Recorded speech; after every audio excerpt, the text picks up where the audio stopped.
Kids corner. Golu और मोलू बहुत अच्छे दोस्त थे। गोलू दुबला पतला लड़का था, जबकि मोलू मोटा था। दिन के ज्यादातर समय वे दोनों साथ साथ ही दिखते। हर कोई उनकी दोस्ती की तारीफ करता था।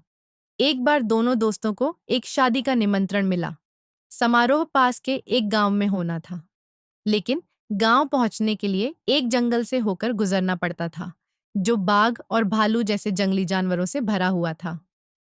जंगल से गुजरते हुए गोलू और मोलू ने एक भालू को अपनी ओर आते देखा। दोनों बहुत डर गए। दुबला पतला गोलू एक बड़े पेड़ की ओर भागा और तेजी से उसकी सबसे ऊंची शाखा पर चढ़ गया। मोटा और तगड़ा मोलू ज्यादा तेज नहीं भाग सकता था, लेकिन मोलू ने अपनी सूझबूझ दिखाई।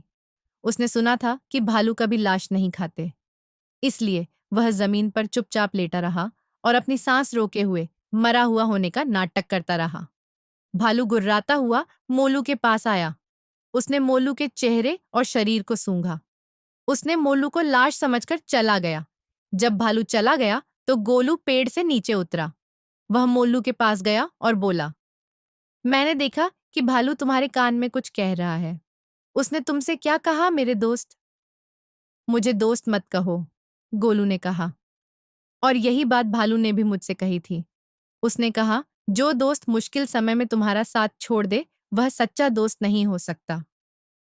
गोलू को बहुत शर्म आई। उसे अपने दोस्त को खतरे में अकेला छोड़ने का पछतावा हुआ। उस दिन से उनकी दोस्ती हमेशा के लिए खत्म हो गई। नैतिक: मुसीबत में दोस्त ही सच्चा दोस्त होता है।